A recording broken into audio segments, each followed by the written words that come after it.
Brought to you by Charity Mobile. Support life with every call and text when you switch your cell phone service.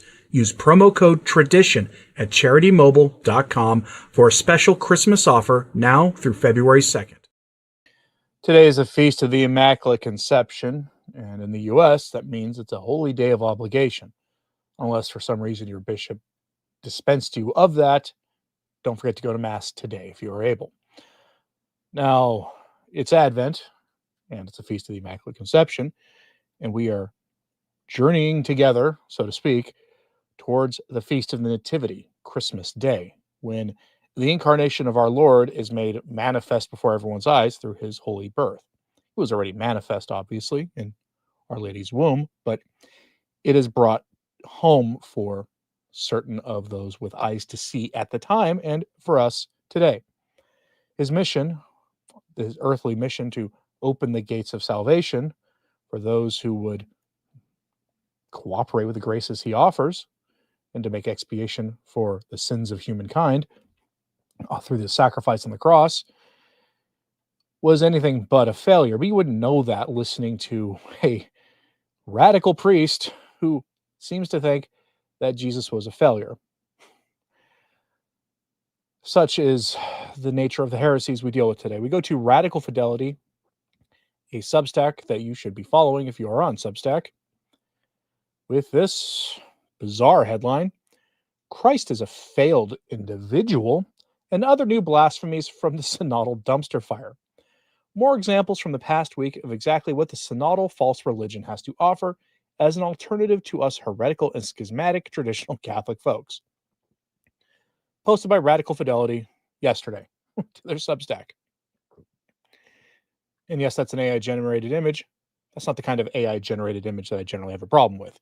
But here we have essentially kind of a news roundup, but we'll go through this because the very concept that our Lord failed, well, the souls that made it to heaven would probably disagree with that assessment. Here are the details. This past week, I've read with great indignation of yet another prelate, Father Anthony Ward, who has been excommunicated late sententia for basically nothing other than wanting to practice the traditional Catholic faith. Yes, I know Ward, the leader of this schismatic group of the Servants of the Holy Family, was excommunicated for having been consecrated as a bishop without papal permission. But boiled down to its essence, men like Ward and the retired bishop from Lusaka who consecrated him, Telesphore George Mapundu, are merely desperately trying to preserve the Catholic faith.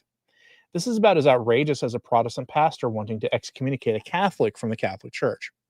While faithful Catholics are daily being labeled heretics, schismatics, and are being excommunicated and ostracized left and right, the irony is that all the post-conciliar popes, most of the hierarchy since 1962, and the majority of the post-conciliar clergy have excommunicated themselves, not once, but repeatedly, by way of the false religion they persistently promote. We're literally living in a time in which heretics have occupied the structures of the church and are now excommunicating and labeling faithful Catholics and prelates as schismatics and heretics. What a preposterous joke.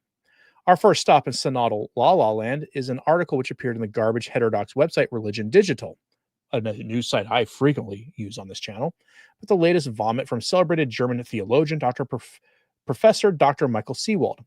The German Research Foundation's website states, quote, Seewald has dedicated himself to concise, unconventional, and creative studies in systematic theology, particularly in the history and hermeneutics of dogmas. With his historically and critically derived and systematically reasoned plea for the changeability of dogmas while maintaining tradition, he has succeeded in building a bridge between opposing camps and Catholicism. In other words, Seewald says, hey, let's maintain the traditional trappings of the faith. That would include the Holy Mass. Not that the TLM is a trapping, but what is more important? It's the ecclesiology. That's how you get to, meaning the theology of the identity of the church and its mission in the world. You change that, and then you necessitate a change in the way we worship. The modernists admit as much. That's why they tell us the TLM is not compatible with the church now. But he essentially tries to offer a different kind of hermeneutic, not the hermeneutic of continuity, but a hermeneutic of let's radically change the faith, but keep the mass and the look of Catholicism. This is a bizarre kind of modernist here. And he would fool a lot of people, especially those, I think, who want to hide away from the heresies coming out of Rome and from the errors being promoted by Rome and the new synodal religion. Those who would just be happy to get their TLMs back and go hide away while every other Catholic who doesn't have access to these things, well, they're on their own. We don't need to love our brother or love our neighbor in this. They can worry about themselves. We've got our TLM in the toxic waste part of town. Doesn't matter. Just leave us alone. That entire let's not fight, but turn tail and run attitude that we see prevalent among some traditional voices, well, they would be the ones to fall for this. According to the article on Religion Digital, Seawald sketches a vision of the church that reads like a blueprint for dissolving the very structure of Christ established. It definitely sounds nothing like classic Catholic theology. His proposals do not offer a genuine path of renewal, but rather a program of capitulation to the ideological currents of the age. His critique of authority, his demands regarding the structure of a future council, his enthusiasm for synodality, and even his reinterpretation of Christ's passion all point in the same direction, away from the church as a divinely constituted and toward the church as a satanic sociological experiment. Seawald asserts that the church's model of leadership based on authority is coming to an end, as though the divine constitution of the church were a temporary administrative arrangement that history has simply outgrown. This claim does not arise from theology, but from a secular suspicion of authority, the same suspicion that has hollowed out every institution that attempted to appease it. For traditionalist Catholics, the issue is not that authority has exhausted itself, but that theologians like Seawald have exhausted their patience with the idea that the church teaches with the mandate of Christ. His proposal that the magisterium should abandon juridical authority in favor of a perpetually self-doubting epistemic authority amounts to replacing a church that proclaims truth with one that apologizes for doing so. And here's the thing. Seawald, to a degree, has it already. He's already gotten that. We saw Pope Francis go and apologize in Canada for things the Catholic Church did not do. And I know that'll be news to some of you. You'll be like shocked that I'm saying that. It was discovered that, the schools issue up there and all the remains that were found in those schools, that wasn't the Catholic Church. Sorry, debunked. That what they found was a normal cemetery. That's what they found. And to make the narrative stick, they neglect to tell you that the mortality rate of people, especially young people at the time that those schools operated, was naturally very high. That's the way life was. There was literally no evidence that the church did nefarious things. And yet we saw Pope Francis apologize. He went on an apology tour of Canada. And we see this all the time still. Whenever you hear a prelate hem and haw about the Inquisition, about the Crusades, all these things, there's a distortion of history that goes on, and they apologize for what the church did. The mystical body of Christ did no wrong. Its human element certainly has. The church has been occupied by sinners since day one, literally day one. Go read Peter's behavior in the Gospels. You will see it. We have no duty to surrender truth because some men don't know how to lead. This theologian he's talking about here calls for a Vatican III. I know there are some traditionally minded Catholics who want a Third Vatican Council. They think that would solve problems. It would exacerbate problems. It would make things infinitely worse. Here's one of his suggestions for your Third Vatican Council.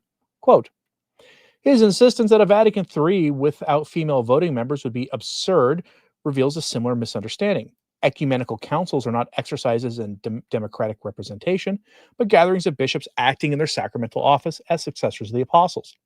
To demand that their structure conform to modern political sensibilities is to replace ecclesiology with ideology. The church does not become more authentic by imitating legislative bodies whose own legitimacy is perpetually contested. She becomes less herself. In Seawald's perspective, sacramental order must yield to socio-political expectations.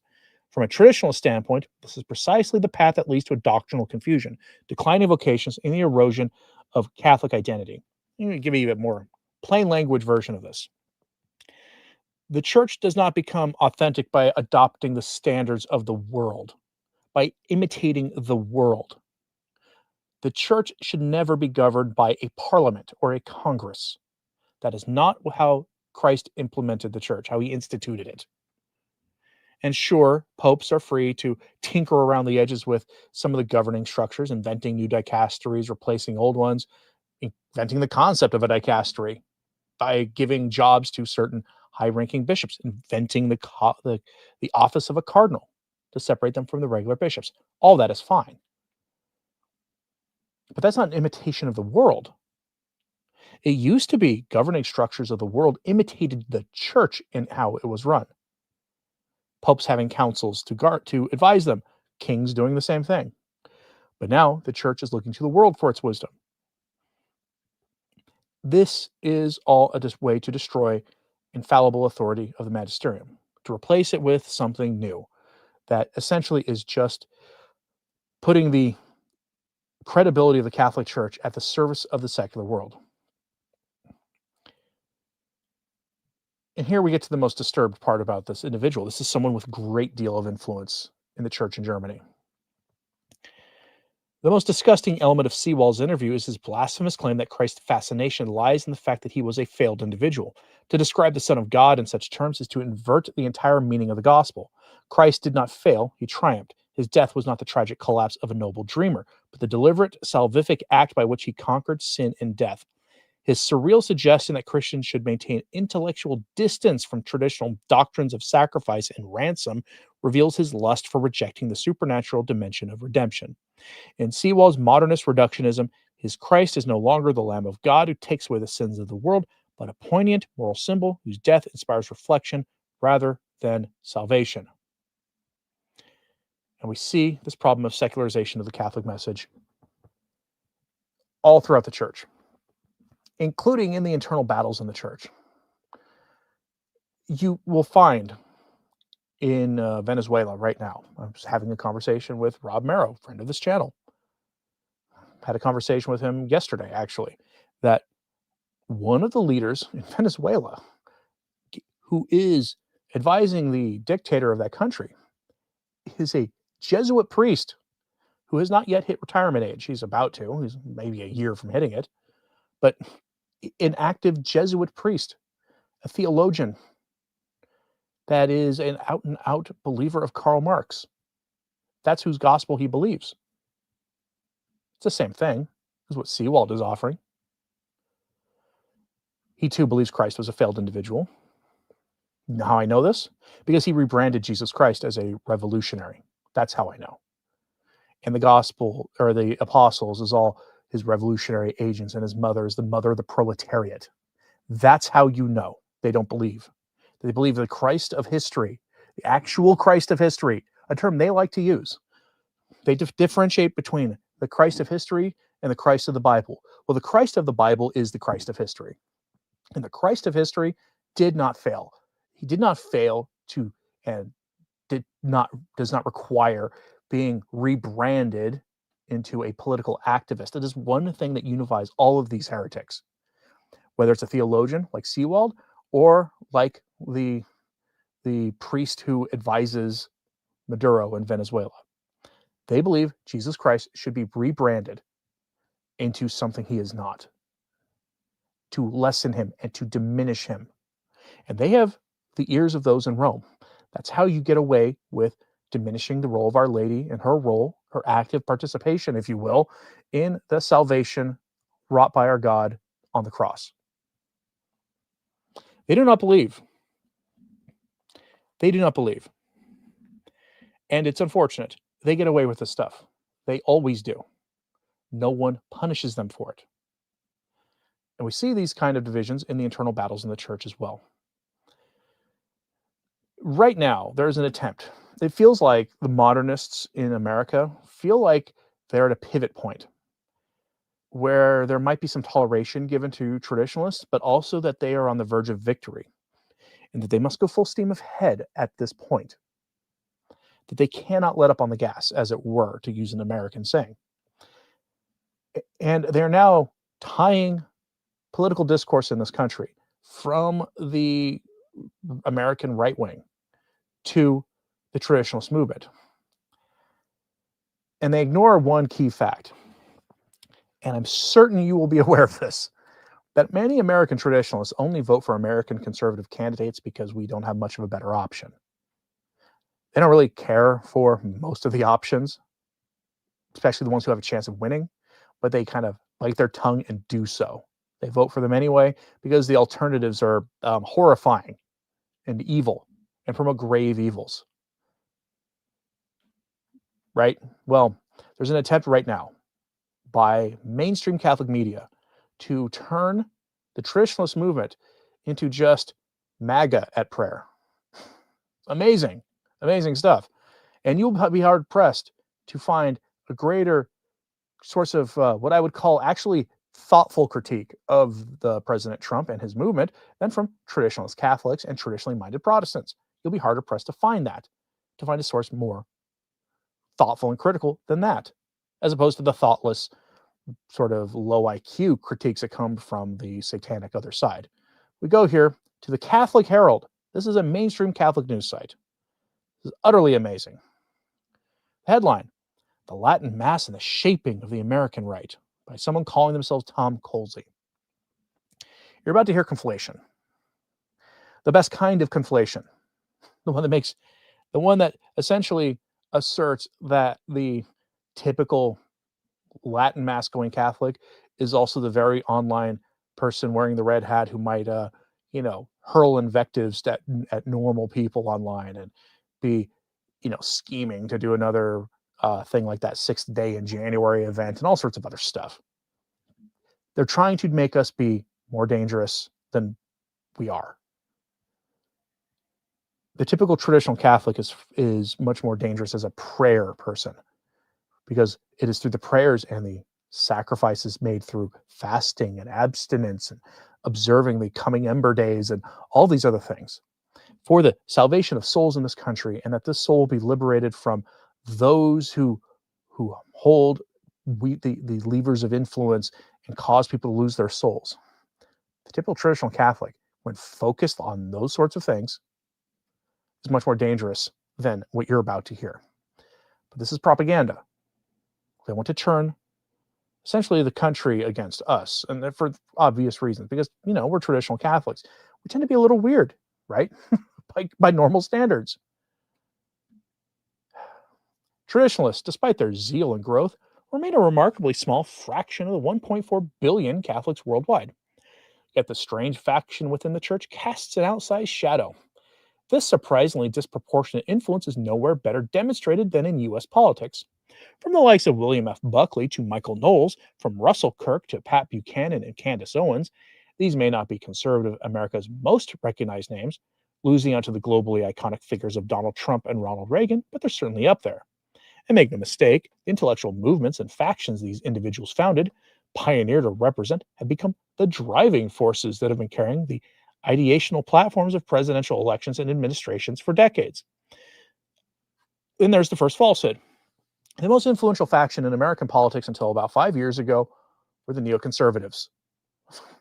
Traditional Catholics were not on board with the neoconservatives, and now it's the populist coalition.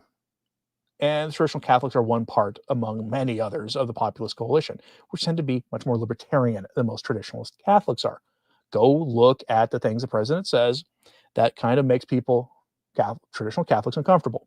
IVF, his tolerance and at times even celebration of James Martin types, all sorts of other things that traditional Catholics are not exactly the poster child for. Despite starkly different personas, each share in common, exceedingly rare attributes: traditionalist Catholic faith and sympathy or devotion to the old Latin Mass.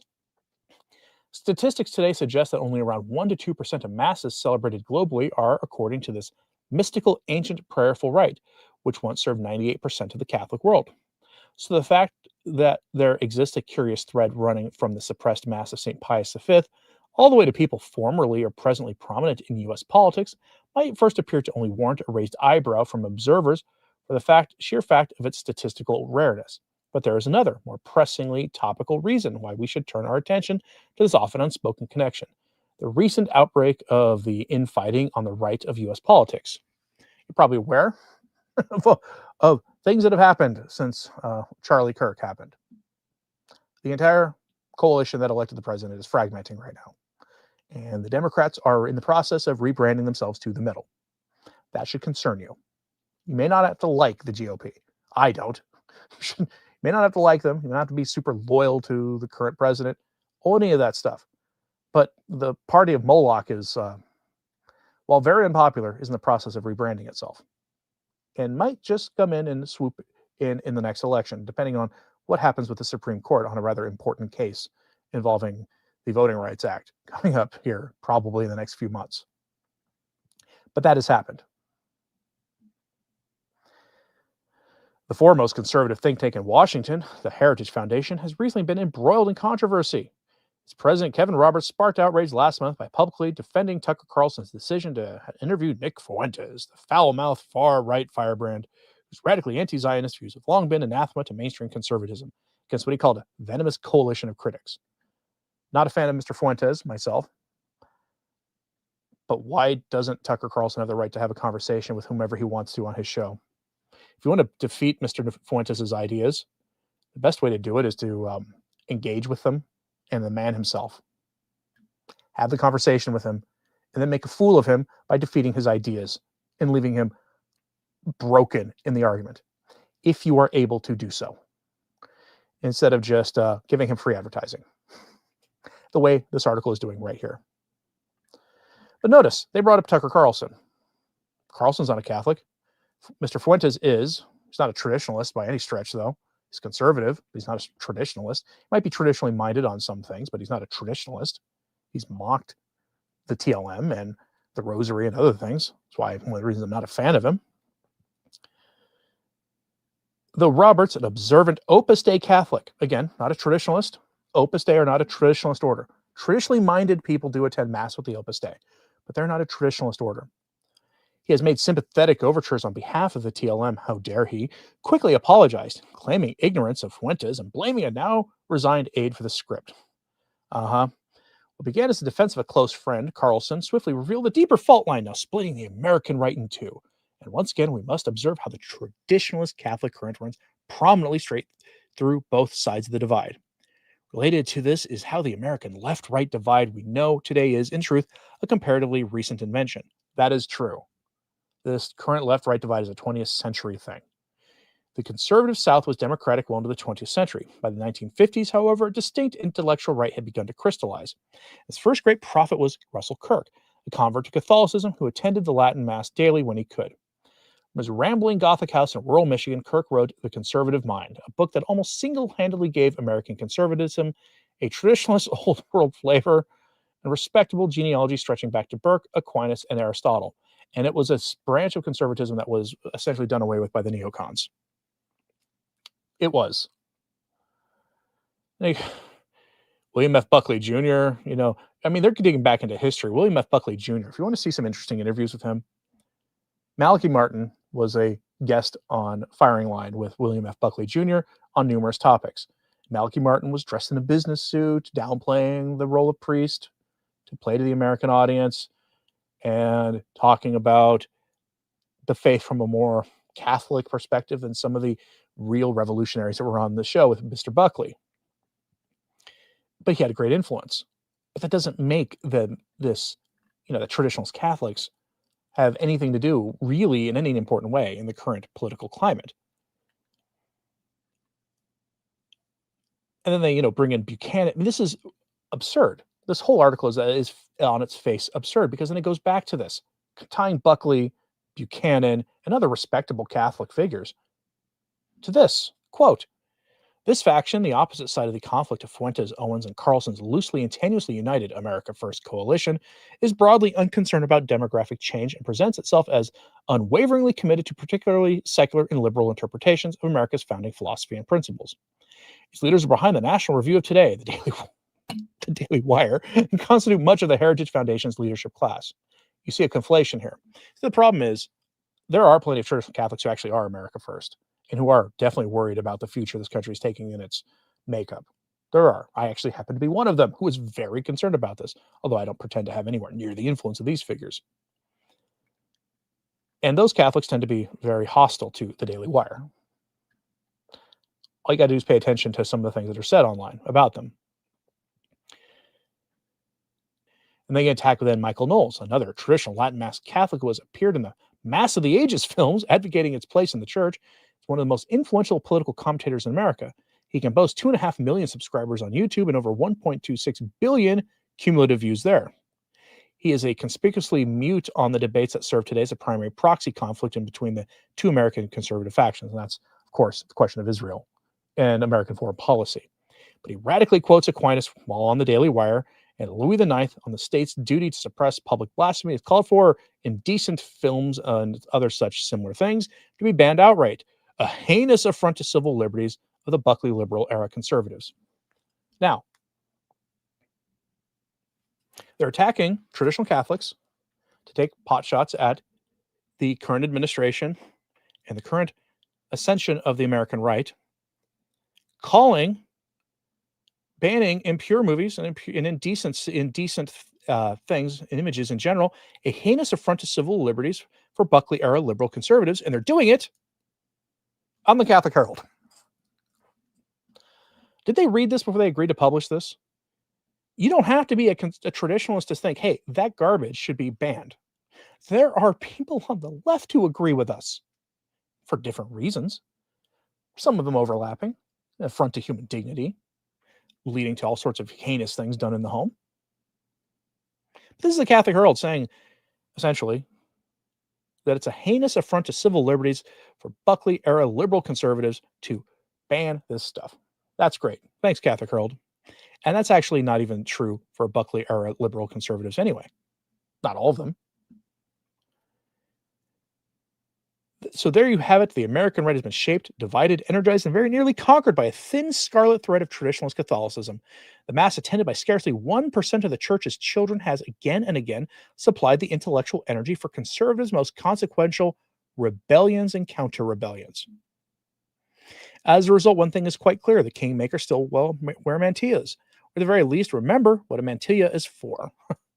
Okay. We are, have an oversized influence according to that article. I would disagree.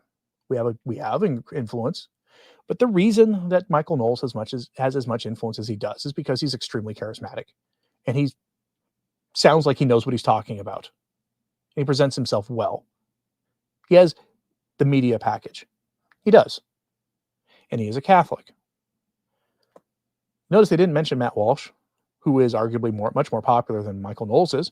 He is a conservative Catholic. He is not a traditionalist. A lot of overlap there. In fact, I know many of traditionalist Catholics who prefer Matt Walsh over Michael Knowles. They are attempting to take those of us whom the government had until recently been trying to dub as dangerous, and so dangerous that we deserve to have agents of the government sitting in our pews watching us at our masses, as now the leaders of this movement. And you got to remember, we are sort of quasi-welcome outsiders who are part of this. Those of us who align ourselves with the broader America First thing. We do have influence, but we're not the ones shaping it. Go look at who the influencers are, the real ones. They tend to be libertarian. A small government libertarian with some conservative morality to them, but they're not traditional Catholics. I'm very curious what you think about this, so let me know in the comments. As Jack Rabbit reminds us, Carlson isn't Catholic. 100% true. But let me know otherwise what you think about this in the comments. Please like and subscribe. If you haven't, it does help. Sharing this on social media helps a lot too. And please pray for everybody involved in all of these things going on online right now, because right now is a great time of an incredible divide that's happening in the church and in the political realm outside the church. And honestly, it's a dangerous time. The enemies of everything decent are making great strides right now, making great gains. So pray right now that sanity prevails and the truth prevails in all these things going on, regardless if you like the people who are the messengers. Sometimes God uses as his messengers some weird people that you might not like personally. But also make sure that the truth does prevail. And that if there are false messengers out there, that they're exposed as such. as always, pray for the church and pray for people who have a short tolerance for people who are different thinking on this than others. I'm Anthony Stine. Ave Maria.